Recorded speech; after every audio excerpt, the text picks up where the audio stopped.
Good morning. Good morning. How's everyone doing? Great. Well, welcome to FIU, and thanks to our students, our faculty, our staff, our trustees, our administration, and of course the community members that are here. I'm Jeanette Nuñez. I'm proud to serve as FIU's 7th president. Thank you.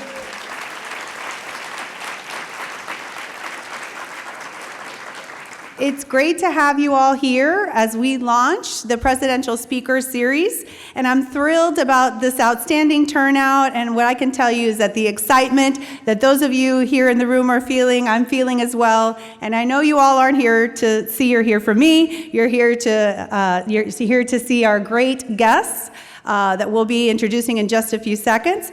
But I did want to share that just this week the Board of Governors confirmed me as president, but more importantly, they also confirmed that FIU, yet again, ranked #1 in performance. Yes.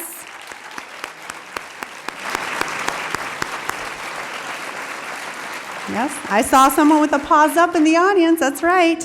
And I'll say it's the 3rd consecutive year that we're #1 and 4 out of the last 5 years. So that is a testament to all the hard work. Those of you in the audience that pour your hearts into teaching our students that pour your hearts into this academic experience. So congratulations to everyone. That is a true testament to what we do here at FIU each and every day.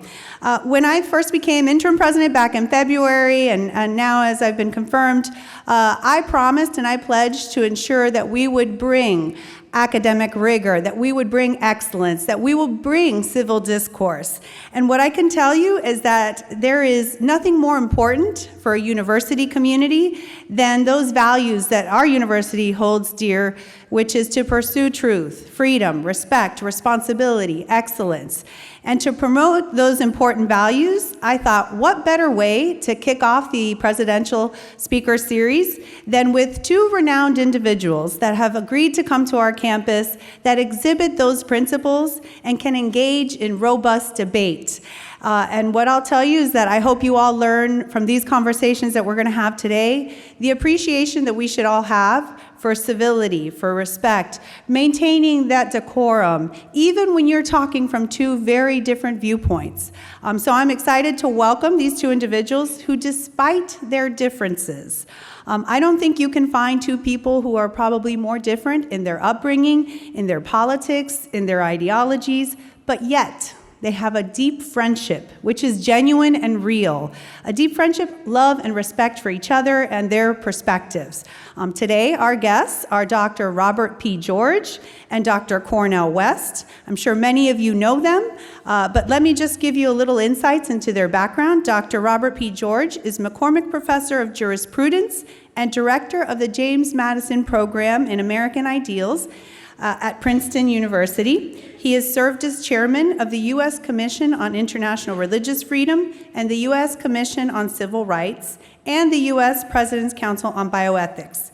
He has also been a member of UNESCO's World Commission on the Ethics of Scientific Knowledge and Technology. He was a judicial fellow at the U.S. Supreme Court, where he received the Justice Tom C. Clark Award. He's a Phi Beta Kappa graduate of Swarthmore. He earned a Juris Doctor from Harvard Law School and a Master of Theological Studies from Harvard Divinity School, and the Doctor of Philosophy, a Bachelor of Civil Law, a Doctor of Civil Law, and a Doctor of Letters. That's a lot of degrees, all from Oxford University. So certainly I feel very inadequate today. He is a recipient of the U.S. Presidential Citizens Medal and Princeton University's President's Award for Distinguished Teaching. He is of counsel to the law firm of Robinson and McElwee and a member of the Council on Foreign Relations. Dr. Cornel West is the Dietrich Bonhoeffer Professor of Philosophy and Christian Practice at Union Theological Seminary. He also holds the title of Class of 1943 Professor of African American Studies Emeritus at Princeton University. He is a magna cum laude graduate of Harvard College and obtained his MA and PhD in philosophy at Princeton. Professor West has a passion to keep alive the legacy of Martin Luther King Jr., a legacy of telling the truth and bearing witness to love and justice. Recently, Professor West received the high honor of being invited to give the famed Gifford Lectures in Scotland known as the Nobel Prize of Philosophical Lectures. It is now my distinct honor to welcome our guests to the stage, Robert P. George and Cornel West.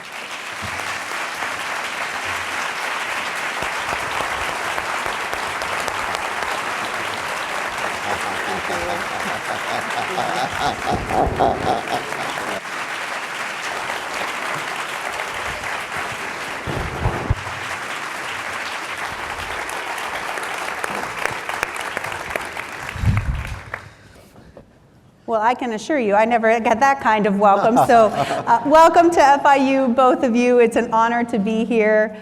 The both of you are two of the most prominent intellectuals in our country. You're both well-regarded, highly respected, very intelligent. I went through the list of degrees you have, probably combined more than many of us here, certainly in the aggregate. But what I wanted to ask you is, and I think what everyone in the audience wants to know, is given your backgrounds, given your ideas, given your politics, can you tell us the story of your friendship, how you all came to be, how you came to develop what I described as a very genuine friendship, and I saw it up close and personal this morning.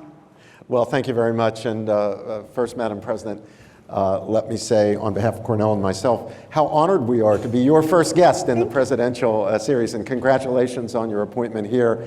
Florida International Panthers, you are just blessed and fortunate to have such a visionary leader, and Cornel and I both expect only the greatest things over the next few years here at FIU. Well, thank you for inviting us to tell the story. Cornel, shall I? Oh, you jumped right in, my dear brother. Well, I had been at Princeton for 2 or 3 years before Brother West arrived as a professor. Now, he had been teaching previously at Union Theological Seminary, and I believe then at Yale, and he was already a well-established, almost renowned figure, even as a child in those days. And through the period of the 1990s, when we were on the faculty there together, we participated together in some faculty seminars for people who were interested in ethics, moral philosophy, political theory, those kinds of subjects. And I was always impressed by Brother West because he would keep the focus of our seminars on the real issues, that is, the important issues in ethics and moral philosophy and political theory, not the technical stuff that scholars can easily get bogged down in, but on the actual substance of the questions. What is the nature of justice? How do we understand human rights? What are human rights? Is any claim to have a desire satisfied a human right? He'd keep us focused on the questions of human good, human nature, human dignity, human rights, human destiny, the big questions. And while I often thought he got the answers wrong, getting the questions right is 99% of the game when it comes to these sorts of issues.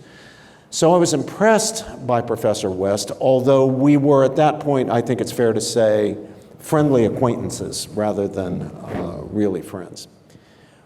Our deep friendship, our brotherhood, began in 2005. Now, by that point, we were both tenured professors. I think we were both installed in our endowed chairs. And a young man named Andrew Perlmutter, who had been a student in Cornel's courses and had been a student in my courses, came to me during office hours one day and said, Professor George, I'd like to talk with you about a new project that I'm involved in with some of my fellow students, and that's to create a new campus magazine. We're going to call the magazine The Green Light. It's going to be a magazine of culture and politics and literature and ideas. It'll be our own campus version of something like the New Yorker. And I said, wow, that sounds very exciting, Andrew. Is there some way I can help? I assumed that he was coming to ask me maybe to be the faculty advisor or something like that, but that wasn't it at all. Rather, he said, in the first issue of our magazine, and then in all subsequent issues as a regular feature of our magazine, we want to have an interview of one professor by another professor, and we've asked Professor Cornel West to be the interviewer for the first issue, the inaugural issue. And we told him that we'd like him to suggest his interview partner, the person he would like to interview. And he said he would like to interview you. So I'm here to ask you whether you'd be willing to be interviewed by Professor West for the inaugural issue of the Green Light. And I said, wow, I'm so flattered that a figure as eminent as Professor West, having the entire Princeton faculty as possibilities, our Nobel Prize-winning scientists and all of our famous humanists and social scientists would choose little old me, Robbie from West Virginia, to be his interview subject. Are you sure that's what Professor West wants? And he said, oh yes, he specifically said he wanted to interview you. So I said, well, of course I'd be delighted to be interviewed by Professor West. So the appointed day came, and here came Andrew, and he had a photographer with him. That photographer must have snapped 2,000 pictures. I mean, he was just going to town through our whole interview. And I put interview here in air quotes and scare quotes, really, because, well, maybe it began as an interview. Andrew had one of those old-fashioned, the kids, the young folk in the audience won't know what these are, old-fashioned cassette tape recorder. He put that cassette tape recorder on my desk there, and he hit the button and he said, go. And then Cornel started asking me his first question, and I answered it. And before long, it was not an interview anymore. It was just a rollicking, hot and heavy conversation and argument. We were arguing about every possible thing, every political issue, every moral question, debating the interpretation of the great thinkers of history, Plato and Aristotle and St. Augustine, and all the way through to John Stuart Mill and the contemporary thinkers. And about after a half hour, that tape kicked off, and Andrew jumped up and waved his hand and said, stop, stop. And then he flipped that tape over and hit it again. Go! Well, after another half hour, it clicked off again, but it was too late, because these two brothers were now hot and heavy in this debate, in this conversation. And finally, I looked down. This began at 2 o'clock. Finally, I looked down at my watch, and it's 6 o'clock. We'd been going for 4 hours. And I said, Brother Cornel, this has been wonderful. It's been a great conversation, but I've got to go home to dinner. You and I really need to get to know each other better. I mean, we've been acquaintances for a number of years here, but we have so much in common. We really need to get to know each other better. Let's have lunch or dinner at the first opportunity. So, Brother Robbie, this has been a wonderful conversation, and let's do that. And I said, well, walk me down. I'm parked down here on William Street. Walk me down to my car. We can continue talking. So we walked down to the car, and then we got to my car, and then I stood there for another 45 minutes with my hand on the latch. We were still going at it. And finally, I looked at my watch again, and I said, my wife is going to be calling the police and putting a missing persons report out, Cornel. I got to go. And he said, oh, Brother Robbie, we really do need to get together more often. So just coincidentally, within a few days, the senior members of the faculty, including Cornel and myself, got a message from our wonderful dean of students at the time, Nancy Malkiel, who said, Princeton has a program in freshman seminars, and we pride ourselves in making sure that our freshmen have access to senior members of the faculty, including some of our most well-known professors, but we need to do a little better than we have been doing at actually having our senior professors teach these freshman seminars. So I'm really looking for volunteers now. I'd like as many of you as possible to sign up to teach a freshman seminar. Well, the light bulb went off over my head, and I said, gosh, that wonderful conversation I had with Brother Cornel, what if we just turned that into a seminar? We do 12 weeks. You don't get much for your money at Princeton, 12 weeks semesters. So we have 12 weeks, and I thought, well, we do a great book each week. Maybe we'll begin with Plato or Aristotle and just work our way up through the great thinkers of history in the Western tradition. So I reached out to Cornel and told him about this idea I had in view of Nancy's letter, and he said, that's a wonderful idea, Brother Robbie, let's do it. And that's how we began teaching together. And from the first moment of the first seminar session, I could tell that this was going to be something special. You've heard of two people having chemistry? We had magic. I mean, we had a wonderful time working through the great texts. In the end, we decided to begin with Sophocles' Antigone, Then we read Plato's Gorgias, then we read St. Augustine's Confessions, and we did work our way all the way up to John Stuart Mill and John Henry Newman and John Dewey and C.S. Lewis, and we concluded with Martin Luther King's letter from Birmingham jail. And it was Wednesday evenings, and I looked forward every Wednesday. We'd have dinner before the seminar at the Triumph Brewery. We'd have dinner before the seminar, and I looked forward to Wednesdays like I'd never looked forward to academic events ever before in my career, because I'd get to have my private seminar with Cornel over dinner, and then we'd go in and be able to discuss these great questions and great thinkers with these brilliant young Princeton freshmen. And then this went on until Cornel abandoned me to go to Harvard. And even then, he came back, his first sabbatical leave, he came back and we taught the seminar again. We'd vary the writers and thinkers and books that we'd assign. Some things we kept constant. We always had at least one of Plato's dialogues. We usually always did begin with Plato's Antigone, but we'd swap books in and swap books out. And we found we were interested in the same authors, the same thinkers, the same issues, the same ideas. We also found that we had very similar, identical, really, attitudes toward education, which was, just thinking about the best that has been thought and said, confronting our students, exposing our students to the best that has been thought and said on controversial questions, and making sure that everything was on the table, that the conversation was respectful, but there were no positions, no ideas, no beliefs, no arguments off the table. As long as you did business in the proper currency of intellectual discourse, giving reasons and arguments and making evidence, you were welcome to say whatever you want. And that makes for true education and independence of mind.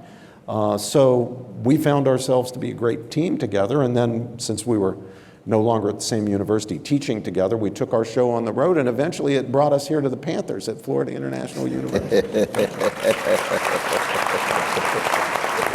Right, Cornel. No, that's true.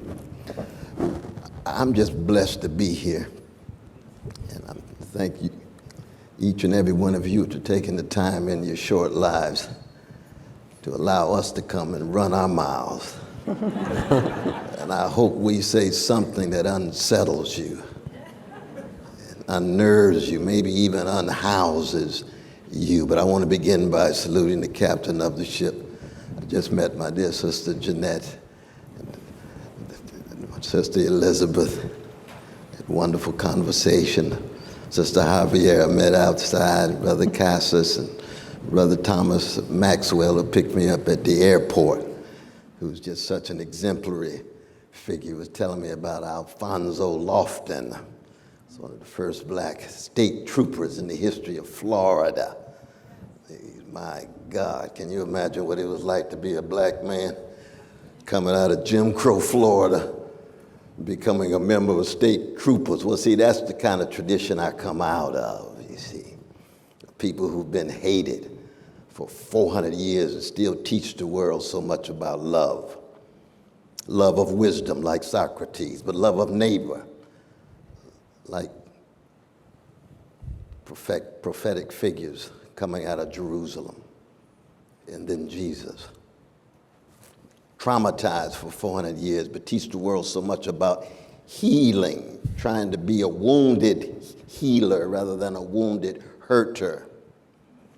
And then on intimate terms with sorrow, and yet teach the world so much about joy. I didn't say pleasure.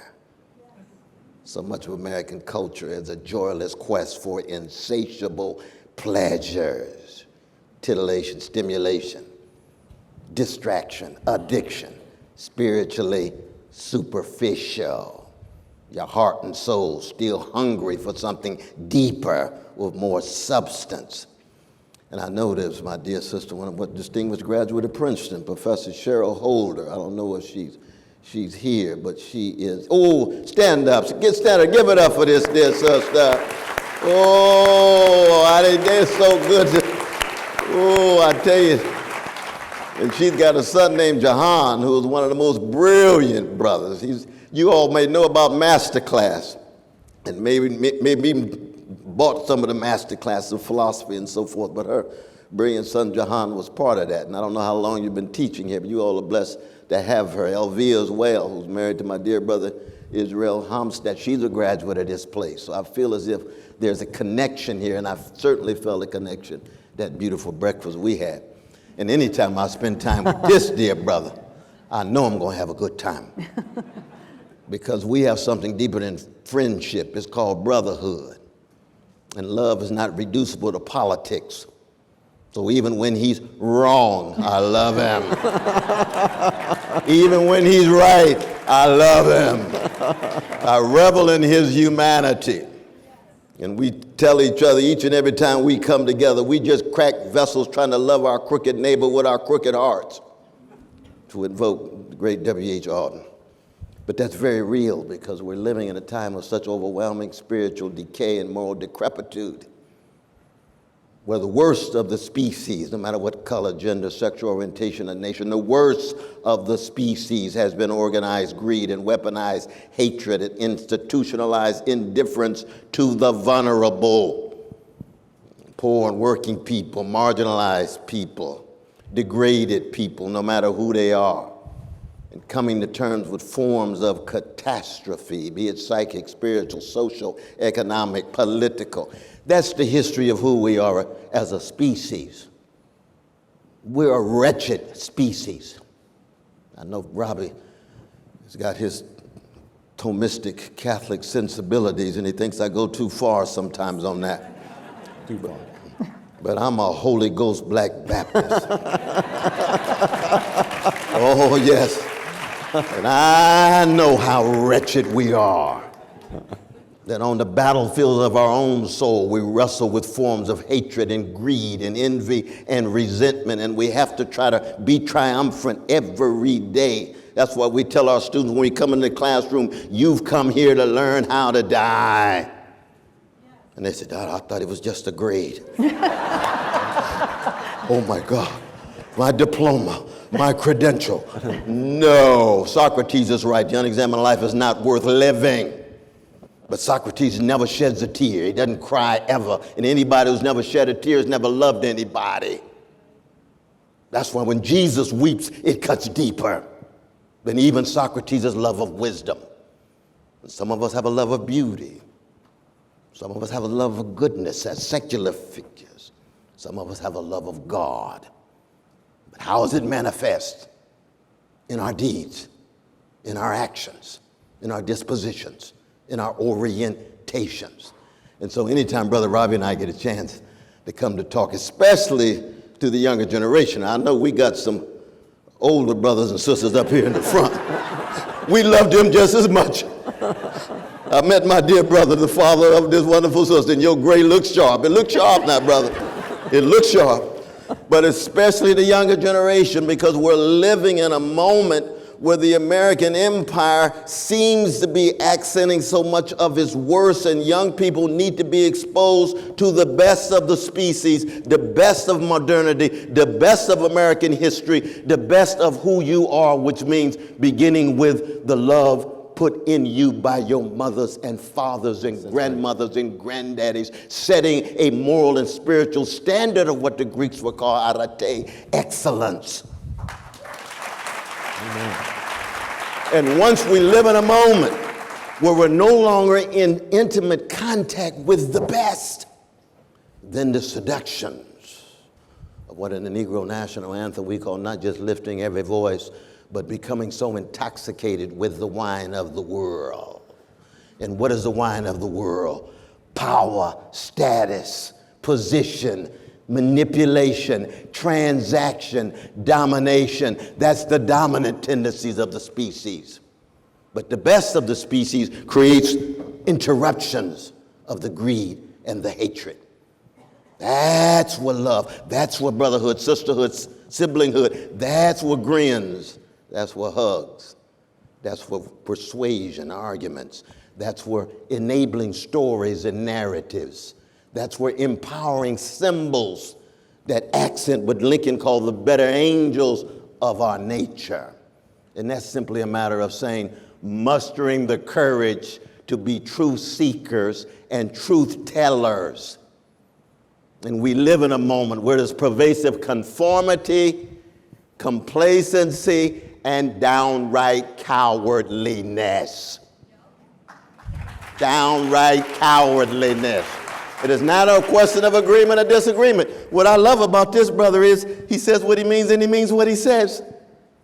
So he doesn't pose, he doesn't posture. We live at a moment where people want to say one thing and believe something else.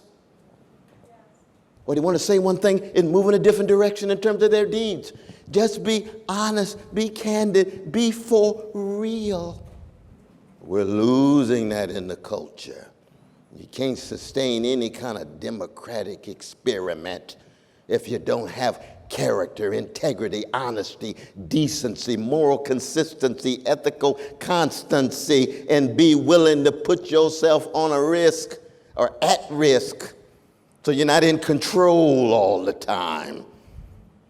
I'm blessed to come from a blues people and a jazz people because we've always been on intimate terms with catastrophe. That's what the blues is. Nobody loves me but my mama, and she might be driving too. That's BB, isn't it? And the flip side is the thrill is gone. That's the genius from Mississippi. He's not all by himself. He's lifting his voice of a people that says, we are on intimate terms of catastrophe, but we will never allow catastrophe to have the last word. That speaks for every human being because catastrophe is on its way to your house in one form. You're going to lose your mother. You're going to lose your father. Your friend is going to betray you. You're going to not get that A that you thought you were getting on the exam. That B plus is so catastrophic, isn't it? Oh my God, I can't take it. I can't take it. And we laugh.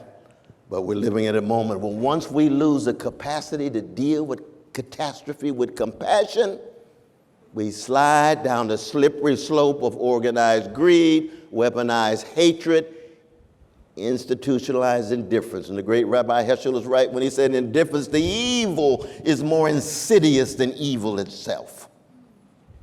But evil is the one trait that makes the very angels weep, says our most adorable public philosopher, William James. And that's real.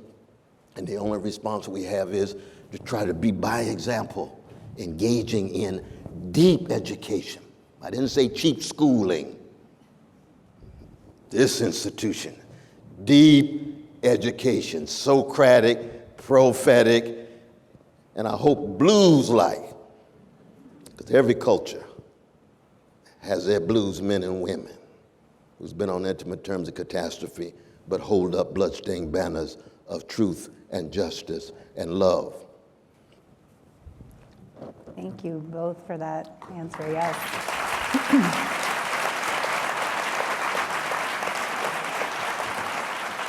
Jeanette, could I Yes, just please. tell a quick story?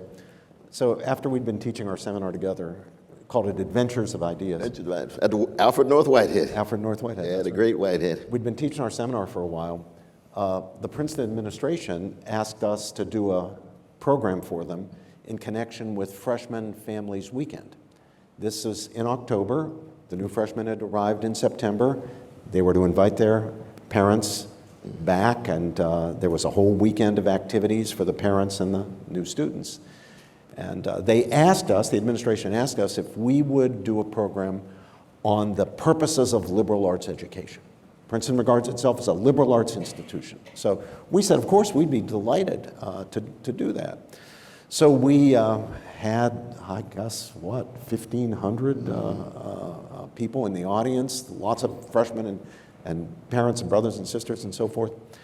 And so we began trying to deliver our message about what Cornel just called paideia, deep education, more than just conveying information or imparting skills, wrestling with the great questions. And I tried to make the case to the parents in particular that we didn't want their students to be exclusively focused on the instrumental things that education gets you: money, status, prestige, influence, power. Those are fine. We want your young men and women, your offspring, to get good jobs when they leave Princeton. Want you to remember Princeton when you make your money and so forth.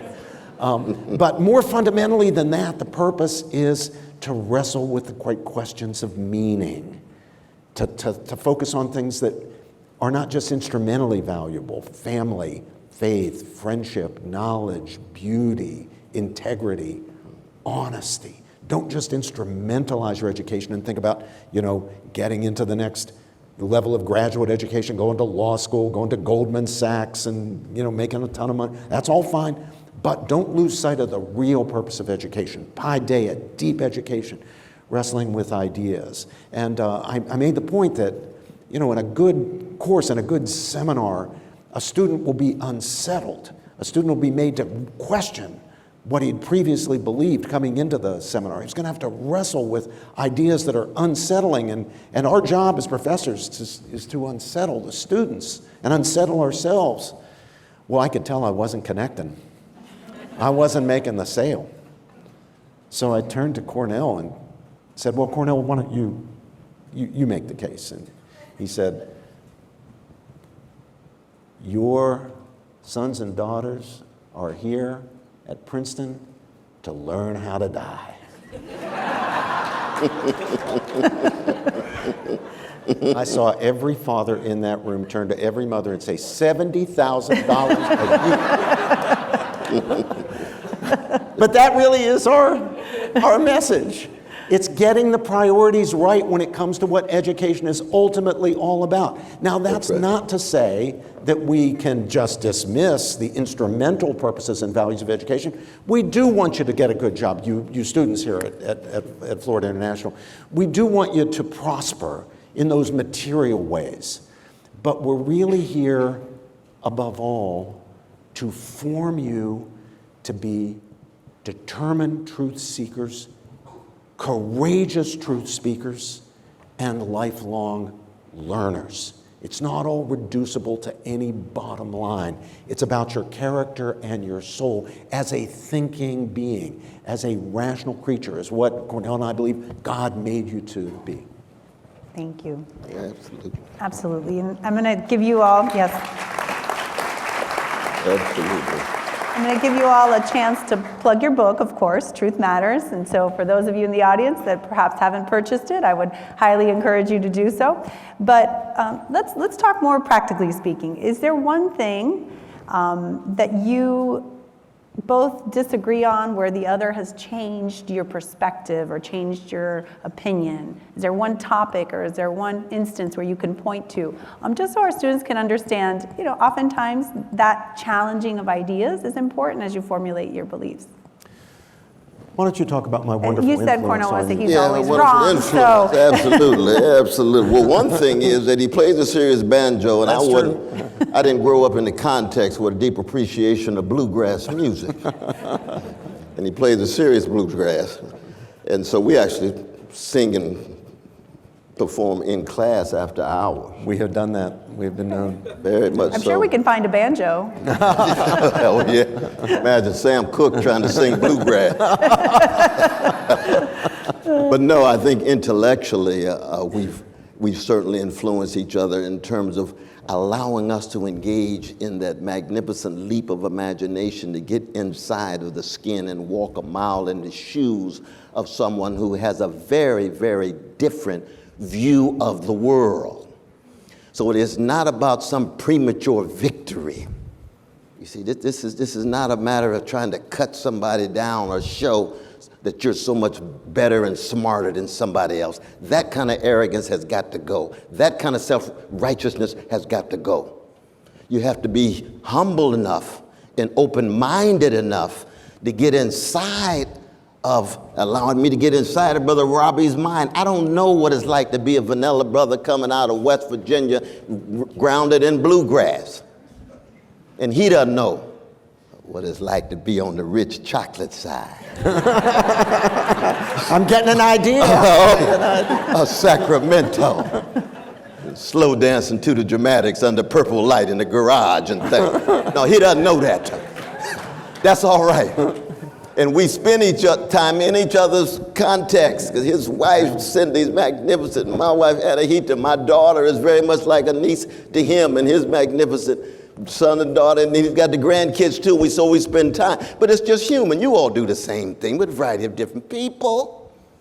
who have different ideological and political disagreements, of course.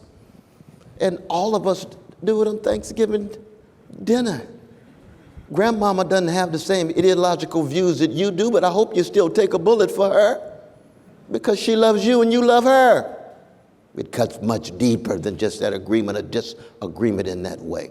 But we do struggle over abortion and same-sex marriage and the role of markets and how do we deal with issues of excessive poverty and grotesque wealth inequality. Now, Brother Robbie happens to be the particular kind of conservative brother who is deeply concerned about issues of poverty, and we come up with various ways in which you'll use market and government as combination, creative coming together in order to keep track of the plight of, biblically speaking, the least of these, those who have less resources and deserve as much focus because they have a sanctity and a dignity that each and every one of us have. Same value, same significance for us as Christians, given the equal status under a loving and a mighty God. And that is, it cuts against the grain of the world in terms of its dominant orientation. To really believe that a baby of whatever it could be, Palestinian, Israeli, Iranian, Guatemalan, Cuban, Ethiopian, South African, Miamian. Did I pronounce that right? Dade County-ian. They all have the same value. That's a moral and a spiritual dimension that should never, ever be pushed out. And we live in a world where its dominant orientations calls that into question. And that's one of the reasons why education at its deepest level is never indoctrination. Yes, that's right. But it is moral formation. But you think for yourself. And that's what we always acknowledge in our classes. But that's what it is to follow the Negro National Anthem. You lift not every echo. And that was written by Floridians, the Johnson brothers. That's Rosamond. That's James Weldon Johnson. Lift every voice. And you can't be a blues man or a jazz woman without finding your voice. If you're just going to be an echo, you can stay in Mike's basement after dark on the far fringes of town. But if you're ready for the Apollo, you better have a voice. And that voice comes from your heart, mind, soul, and it is self-invested, it is self-emptying. You put everything into your voice, just like in the end you put everything into your life. And that's why we tell our students to learn how to die, because when you learn how to die, you give up certain dogmas and presuppositions. That's a form of death in order to be reborn, because there is no life without death. I know we got Disney World here in Florida. And I'm growing up in California, Disneyland used to always say, no one has ever died on our premises. I said, where there is no death, there is no life. You can have fun on Main Street, Donald Duck and all. But life at its deepest level goes hand in hand with death. That's why when you fall in love, something in you dies. Some of your narcissism and hedonism ought to die. You have now entangled with another, and you emerge with a smile and joy in your heart, at least for a while. Sappho is right. It can become bittersweet. Frankie Beverly is right. There's some joy and pain shot through it. But it's at that deepest level of being human. And that's where so much of our culture is fearful of. They don't want to deal with the deep levels of life and death. They want superficial stimulation and titillation. So when it comes to those catastrophic moments in your life, dealing with the death of your mother and her body's in that coffin, you're not ready. You're not prepared because you haven't cultivated the kind of armor to invoke the 6th chapter of Ephesians. Your armor is too thin. It's too ephemeral. It's not thick enough to deal with the catastrophes of life that are inevitable. And so in education, in essence, whether you're in STEM, be you in poetry, literature, social sciences, this is a human thing all the way down. Any friendship, every friendship, is integrated around something that we share. It could be an interest in sports, it could be an interest in music, it could be an interest in ideas. I think especially for friendships that are integrated around a shared commitment to truth-seeking. And that should be an aspect of every friendship. But most especially for those where it is the central thing that unites the friends. When you are in a conversation over an issue about which you disagree, you will find that your self-understanding of your purpose is not to persuade the other person. Now, you are making arguments to explain why you hold the view you hold. And you are listening attentively to the counter-arguments, not because you necessarily want to refute them because you're out after victory, because victory is not the goal. The common good around which you've integrated your friendship, the goal is getting at the truth. You're proceeding, to use that fancy word again, dialectically, by considering the arguments on one side, considering the arguments on the other side, making the arguments on the side I happen to be on at the moment, listening to him make the arguments on the side he happens to be on. But the goal is in neither his case nor my case to win or to persuade the other guy so we have him on our team. It's to get at the truth of things. If I'm wrong, no matter how passionately I believe it, no matter how deeply cherished I hold the belief, even if the belief is central to my identity, if I'm wrong about it, if I'm a truth seeker, I want to know that I'm wrong so that I can switch out that false opinion for a true opinion. It's not breaking any news if I tell you every single one of us in this room and every single one of our fellow human beings on the face of this earth and throughout history has held some false beliefs in his or her head. Anybody out there only has true beliefs in your head right now? No, of course not. We all know some of the beliefs now. We recognize then our own fallibility, right? If we were asked on a test, are you fallible or infallible? We would all check the right box, right? We would say we are fallible. But are we willing, do we have the courage, as Cornel says, to acknowledge that we could be wrong not only about the minor, trivial, superficial things, not only about the beliefs that we hold that aren't really central to our sense of who we are. Might we also be wrong? Must we not confess that we could also be wrong on the big, important issues? The issues of meaning and value, the questions of human nature, the human good, human dignity, human destiny, human rights. Yes, of course we could be wrong on those things. Now, if we're truth seekers, we haven't fallen so deeply in love with our opinions that we would prefer to keep holding those opinions even if they're false. So please don't persuade me because I'm in love with my opinions. That's not who we are. That's not who we want to be if we're truth seekers. We want to be able to swap out as many of those false opinions. We won't get rid of all of them. Nobody's going to be perfect. We'll never have the truth perfectly or fully. But we want to swap out as many of those false ones for true ones as we can. And that means our interlocutor, our debating partner, is our best friend. Because if we are wrong, he gives us the chance of swapping out the false belief for a true belief. Now, that's only going to be considered valuable and indeed essential if your goal is getting at the truth. If you're an ideologue, if you're a dogmatist, I don't care whether it's right, left, center, socialist, libertarian, whatever it is, if you're a dogmatist or an ideologue, then you're going to care more about your opinion. You're going to be so deeply in love with your opinion, you prefer it to knowing the truth if you're wrong. But you don't want to be that, and I don't want to be that.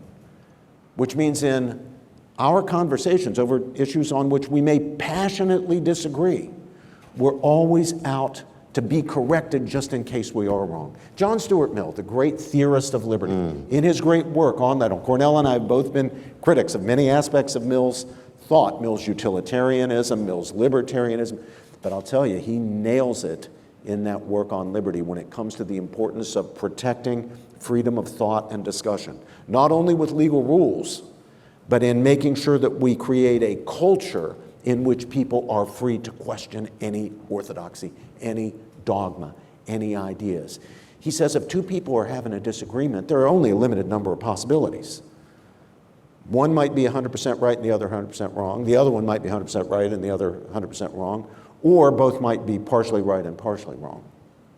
Now, if, as a matter of fact, let's say Cornel and I are having a debate, and if, just as a matter of fact, neither of us happens to know it because we can't be perfectly sure, but let's say it's the case that I'm 100% right and that he's 100% right and I'm 100% wrong, then there's nobody who has a greater interest than I have in hearing him, making sure that he's got the freedom to speak, making sure I'm open-minded enough to listen, not just politely not interrupt him, but actually to listen in a truth-seeking spirit to what he has to say, because he's my hope of moving from being 100% wrong to being 100% right.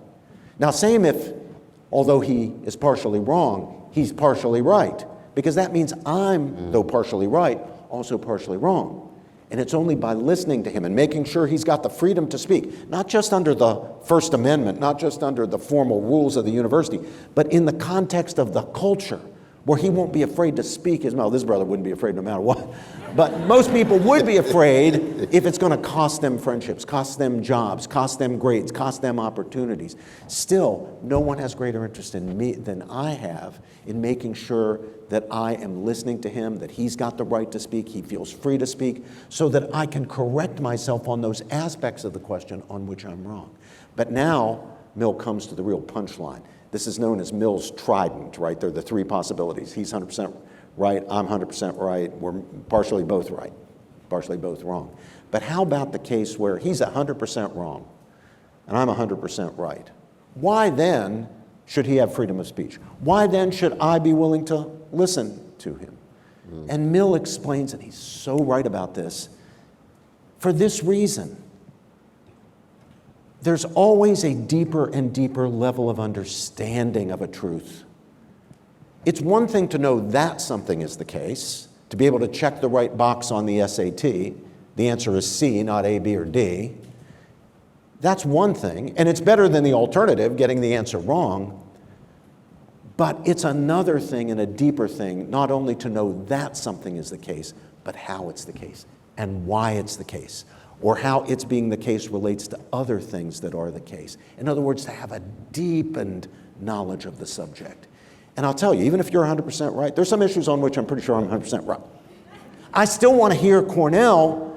I want to hear his challenges, because there's nothing like an intelligent critic to force me to deepen my understanding of a matter that I might be right about so I could check the box, but I could have a deeper and richer understanding of. Now, concretely, I remember we were driving home late one night. We'd done a program together in northern New Jersey. And we had, in the course of the program, we had debated the question of abortion. And on the way back, we're driving home. I was driving, Cornel was in the passenger seat. And it was a rare moment when we had about, 40 seconds of silence. Usually the two of us, there's not a lot of silence. We're talking about T.S. Eliot's poems, Keynesian economics, the causes of the First World War. We're usually rattling on to each other about something or another.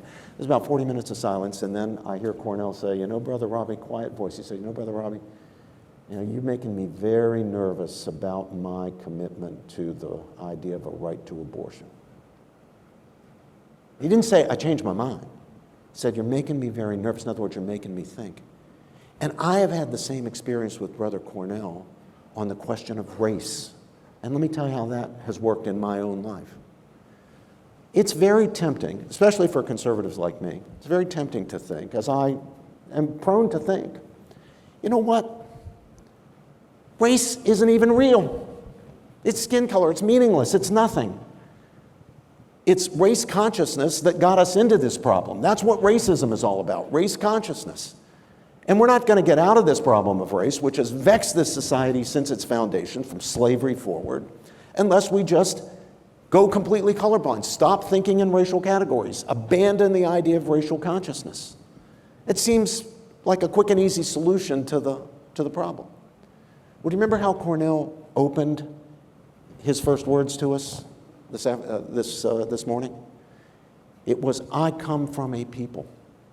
And here he wasn't referring to the American people, though he would say he comes from that people too. Or just humanity generally, which is the most fundamental thing about all of us, which is Cornel would recognize, we're children of God, made in the very image and likeness of God. What's most fundamental about us is our shared humanity. But he was referring to a people. What did he mean?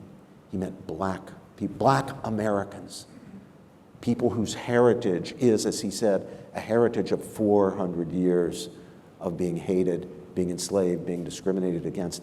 And out of that experience came a culture. It's got art and music and literature.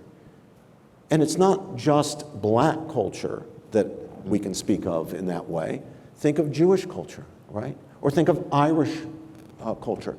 There are religious and ethnic groups that have formed cultures with rich traditions, with rich heritages, with rich bodies of literature and music and art and philosophy. And to just simply say, well, look, just abandon race consciousness, stop thinking of ourselves as white or black. Now, what does that actually mean for a person who, as a black American with a certain history and a certain culture, what does that mean for my sense of myself and where I come from and who struggled on my behalf and what my ancestors went through? What does it mean for that art and that culture and that literature and that music? Now, we shouldn't take this too far. I mean, Cornel hasn't changed my mind. In fact, we're actually pretty close when push comes to shove about rejecting the idea of racial classifications in admissions and contracting and so forth. But I think this much we have to say, that there's a special sense in which Ellington, for example, or Ellison, for example, or Du Bois, for example, or Frederick Douglass, for example, has a special significance for black Americans, or at least most black Americans. Now, that doesn't mean that Ellison or Ellington belongs to Cornel but not to me, any more than Shakespeare belongs to me and not to Cornel. But it does mean, I think, that we can't just opt for the quick and easy, fast solution of saying, look, everybody stop thinking of yourself as in racial categories. Stop thinking of yourself as black or Jewish or Irish or whatever. We got to get past the race issue. We got to overcome the problem. We're still working on this, and we're still a long way from a final successful dealing with the problem. But the quick and easy solution of just eliminating racial categories or racial consciousness altogether is not the way to go. So I have learned that from Cornel. Thank you. Those were really insightful answers.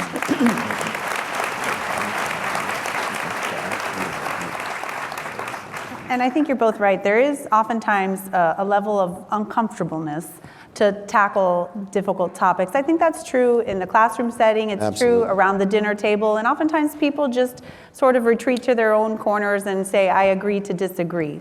But since we're here at an institution of higher learning, we want to talk about your perspectives.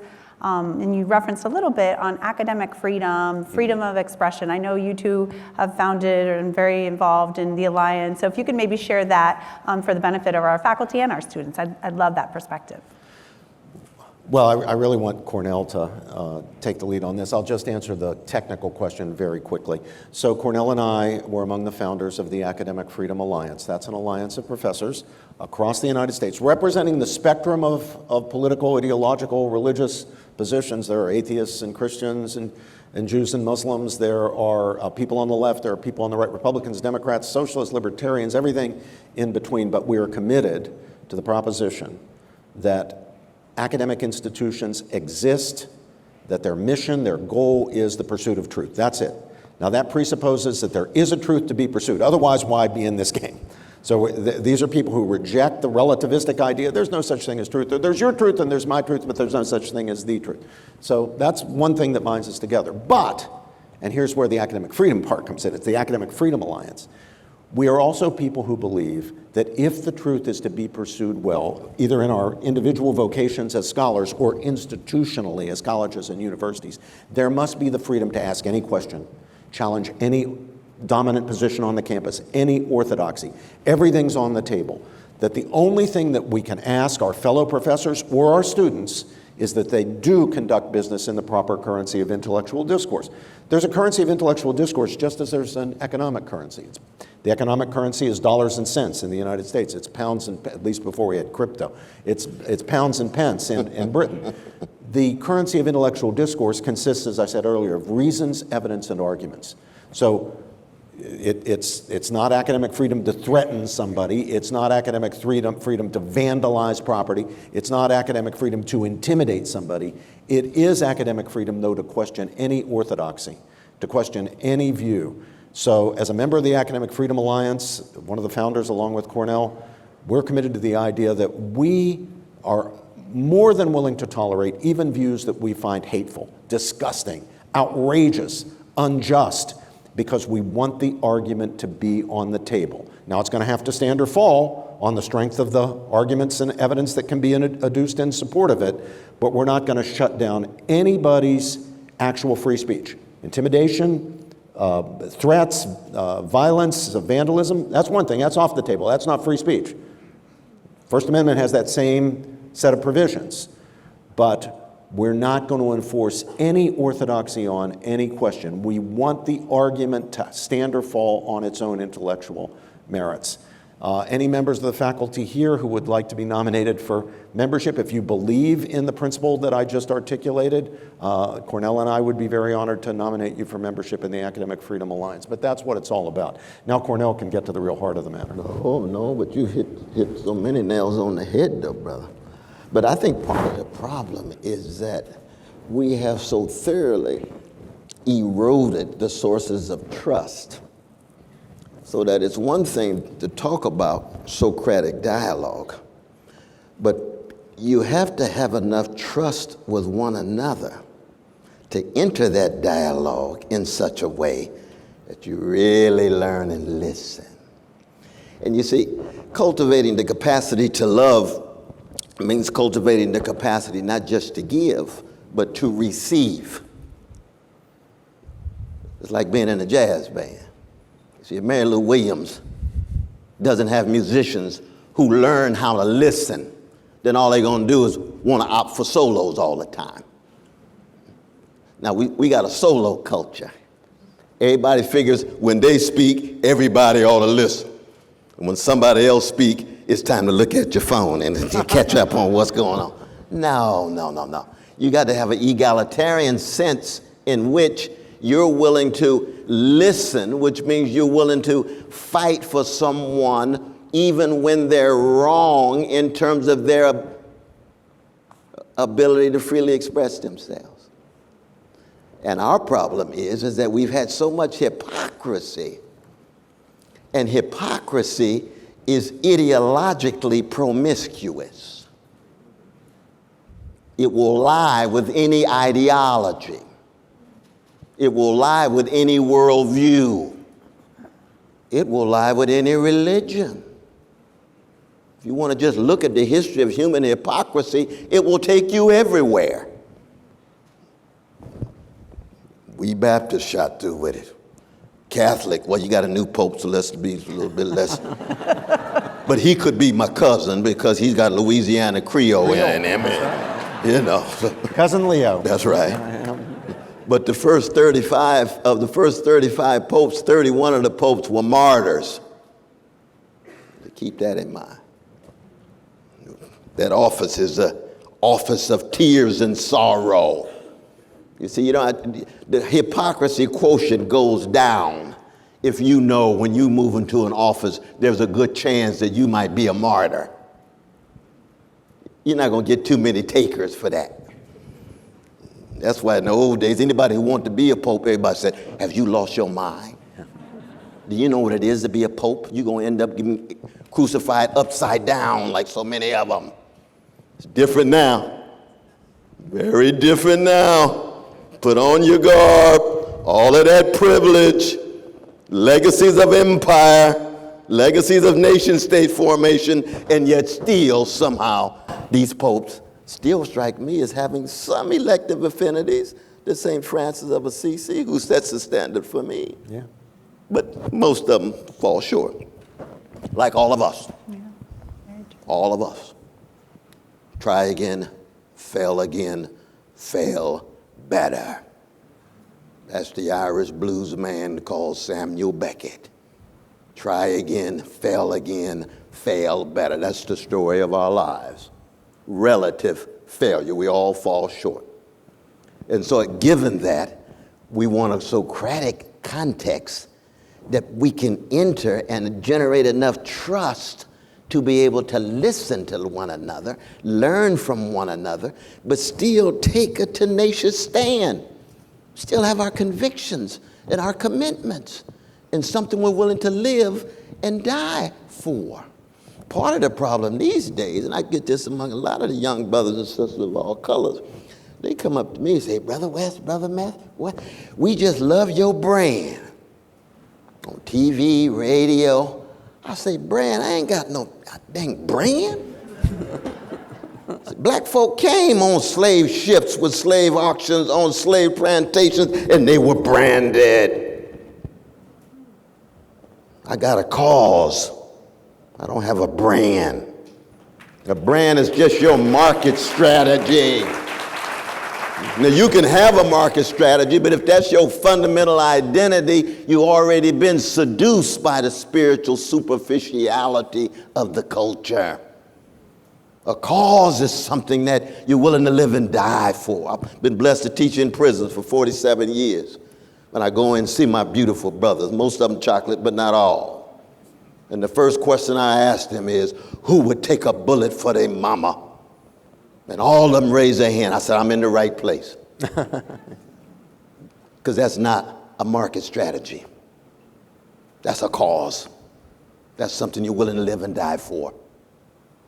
That cuts you at the deepest level, connects the cerebral and the visceral, connects the spiritual and the social, connects the existential and the economic, connects the personal and the political. Your whole self, with your whole armor, to empty everything inside of you.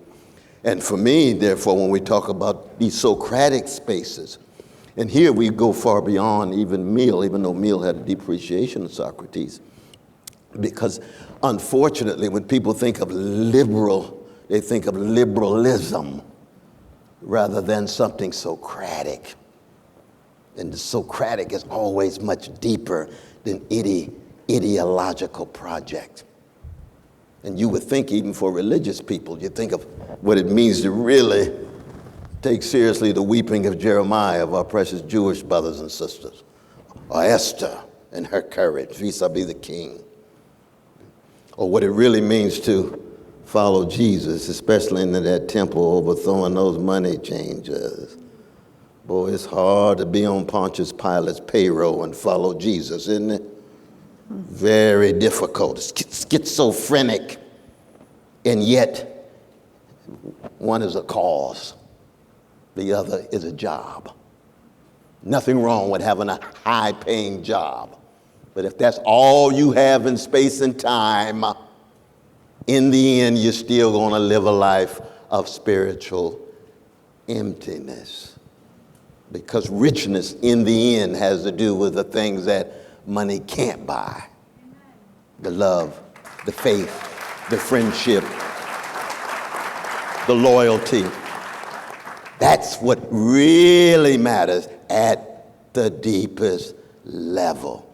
And it's hard these days, especially for our precious young people, to gain access to that because they're bombarded. Brand. What kind of human being you're gonna do? We're gonna be with your brand. That's the most crucial question. What it means to be human at that deep level. I wonder, my brother, if at the end of the day it's so much a cause as it is a calling. Ooh, that's... Let me tell you why I think that. We need a certain distance from our causes. That doesn't mean we shouldn't be people of conviction. Cornel and I are not going to tell you to not be people of conviction. We're people of conviction. We fight for the things we believe in. Cornel goes to jail for the things he believes in. He bails me out when I'm broke as the 10 Commandments financially. But we never distance ourselves from a calling. Our calling is That's our true. calling for our entire lives. It's our That's right. vocation. That's right. What is a vocation? A vocation is a way of serving. Our calling is the way we serve. You and I most fundamentally serve our students and our colleagues and try to serve God by trying to get at the truth of things. That's what scholars do. Not everybody has to be a scholar, but everybody has a vocation. Everybody has a calling. To put it in terms of cause worries me a little because we can become fanatics for causes. Well, that's true. And we need a certain distance. Why do I say that? It's because we human beings quite naturally, all of us, and it's not bad in itself, but it's just the reality, we naturally tend to wrap our emotions more or less tightly around our convictions. Our convictions are part of how we identify ourselves as who we are. They're formative of our very identities in a certain way.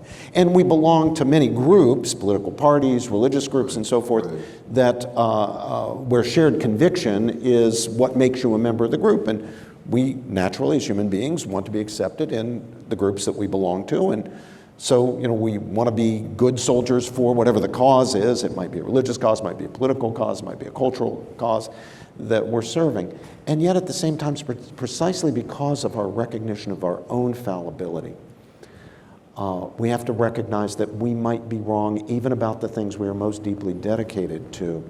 And therefore we have to be careful not to wrap our emotions too tightly around our convictions, lest we become dogmatists and ideologues. And there's nothing probably worse than dogmatism or ideology to undermine the vocation, the calling of a truth seeker. Mm-hmm. Yeah. You become so attached to the cause that you can't distance yourself from it. And it's complicated, of course, further by our natural desire as human beings. And again, this isn't bad. Our natural desire as human beings to be accepted. Cornel and I both had the experience, very concrete experience, of finding ourselves members of groups associated around political ideas, where the day came for Cornel and for me, both in 2016, when we couldn't go along. We couldn't go along with the group.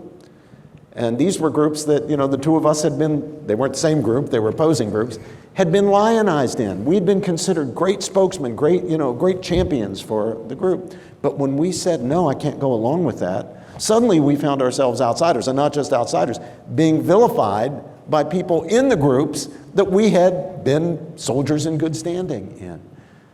In both of our cases, it was just a matter of conscience. We just couldn't do it.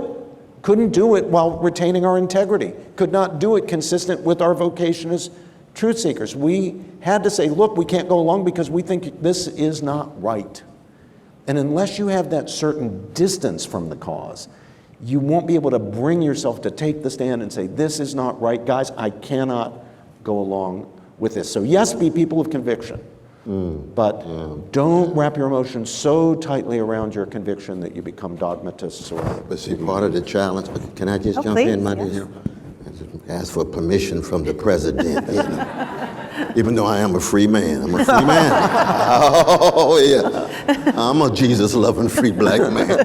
But the thing about calling, though, is that can become as wrapped up in fanaticism as anything else, too.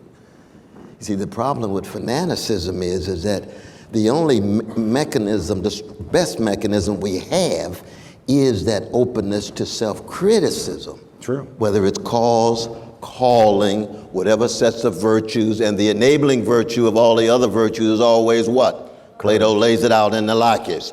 Courage. But courage without love just hugs its knees in hell. Gangsters, Nazis, white supremacists, male supremacists, homophobes, transphobes, anti-Jewish, anti-Arab, anti-Muslim folk can be courageous in their truncated ends and aims. Courage has to have compassion that opens it up. In that sense, there's a test that you have. Now, I learned in Vacation Bible School at Shiloh Baptist Church. Sarah Ray used to tell us when we came in, if the kingdom of God is within you, then everywhere you go, you ought to leave a little heaven behind. Now I'm taking this in at 5, trying to get my hermeneutics together. What is Miss Ray talking about? But as I got older, I understood exactly what she was talking about. The hesed in Hebrew scripture. What does it mean to really spread that loving kindness, that steadfast love that you get in Hebrew scripture?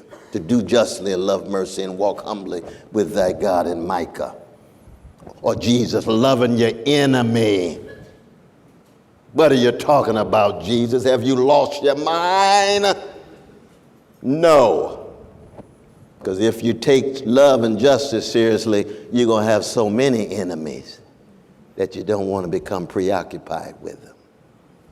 But you got to equip yourself to leave that heaven behind and keep track of the sin and still love the sinner. Now that's Christian sensibility. That's Christian hatred. Hating the sin and still loving the sinner. Rooted in the rich Judaic tradition. And of course our precious Islamic brothers and sisters, part of that same legacy of Jerusalem mediated with Muhammad. All of these religious traditions subject to what? Hijacking, to greed, hatred, dogmatism, orthodoxy, generating barbaric consequences. But that's true for secular traditions too. Oh, absolutely. Yeah. As much as one can learn from Marxist analysis, understanding capitalism tied to gain, especially short-term gain. Yes, Marx does have a point, but look at the history of those who tried to enact Marxism. My God. Soviet Union, China, Cuba. Cuba's complicated because on the one hand, you got American imperialism, and on the other hand, you got folk coming in, anti-imperialists, but end up reproducing structures of domination, reproducing conditions under which dissent is not allowed. Come on, Castro, get off the crack pipe, brother. I thought you were committed to freedom and liberty. We are in terms of food and education and health care. But if you raise a voice critical of me, I'm not going to rotate. Please, Fidel, who do you think we are? We want accountability. We want answerability. I mean, when I went to Cuba and got in trouble. Yeah, that's right. Because I went on television, I said, I think it's time for Brother Castro to rotate. Oh, we had a hell of a dialogue then. I'm telling you, and I was just being true to what I learned in Shiloh Baptist Church. True to the legacy of Martin King, true to the legacy of jazz and blues. But I was still critical of the American imperialism around the world. I was still critical of the coups when democratic elites were in place and U.S. intervention generated support for those coups. Trying to be morally consistent and ethically constant, and yet recognizing in the end that if we don't have that commitment to the Socratic and the prophetic, then we all slide down a slippery slope to chaos together. We hang together, I hang separately. That we can't let Marx off the hook that easily. We can Carl himself. Yeah, well, no, it wasn't just that his ideology was implemented badly. It was a corrupt ideology. The whole thing is a materialist mythology in which you are presupposing that the whole driver of a determined force of history is class conflict, class struggle, the animosity and hatred between people. It's actually cooked in. I don't think it should be any surprise to anybody that it produced a Soviet Union, a communist China, a Cambodia, a Cuba. I think the ideology is corrupted. It's not just that it was implemented badly. Yeah, but early on in the manuscripts of Marx, coming out of Schiller's letters on aesthetic education. You're talking about the so-called humanistic Marx, exactly, the young Marx. Exactly. He looks at the capitalism of his day, and he sees workers being crushed, and he says there's got to be some moral commitment to their empowerment. Now, that's a moral moment that's not reducible simply to power. Well, he diagnosed that there is, in fact, a problem Well, catastrophe, really. Yeah, but look at what a solution to the problem is. It's pitting class against class, person against person. It seems to me that the way to go here was the way the original Leo XIII, went in the papal encyclical Rerum Novarum, which launched the great tradition of Catholic social teaching, which was to take cognizance of the new situation. That's why it's called Rerum Novarum, in Latin, just new things. The new situation with an industrial working class, urbanization, mass migration, people moving from the rural situation into the urban situation. Now you're having mass poverty. You're having they wouldn't have called them this in these days, but massive environmental problems and so forth. We deal with those, but not in a way that treats classes or interest groups as fundamentally opposed to each other, and in a life and death struggle. I mean, in Marx's system, even for the early Marx, the only way out of this is actually crushing the capitalist class. Well, there are democratic socialist versions, but they never was able to reach power. But this is a longer discussion that we shall have. He will have red wine, I will have cognac. But it's true that these ideologies tend to be so corrupt in so many different ways, and that's part of the self-criticism that we all must always have. And that's true for the ideologies that we think are pure and pristine. You see, pure and pristine. You think of the liberalism and its ideological practices, but look at it from the vantage point of Africa. Where are the liberals in 1883 and 84 when they divide Africa up for imperial means? Where are the liberals for the 6 million killed in the Congo? Where are the liberals when it comes to the subjugation of folk under apartheid South Africa? We can go on and on and on. Where are the liberals when it comes to women? There's some, yes, don't hold your breath historically. That doesn't mean liberalism doesn't have some deep insights. It just means it has some major limitations. Yeah, I think this is true of all ideology. All ideology. Irving Kristol wrote a wonderful essay. It really needs to be rediscovered for you young people who are interested in questions of Marxism and capitalism. There's a wonderful Irving Kristol essay called 2 Cheers for Capitalism. Right. Why not 3? Well, because like any system, the market system is going to have its deficiencies and drawbacks. Right, that's right. It's not a perfect system. We do our best with it, and we're willing, in Kristol's case, and I agree with him here, to give it 2 cheers, but it's a human, fallible, fallen That's system like any other, like liberalism or socialism or libertarianism. Going to generate some insights, but there will also be significant drawbacks, and we have to acknowledge those and don't turn ourselves again into ideologues, where it's 3 cheers for our ideology and no recognition that there could be any faults or anything good to be said for a competing point of view. End of sermon. Absolutely.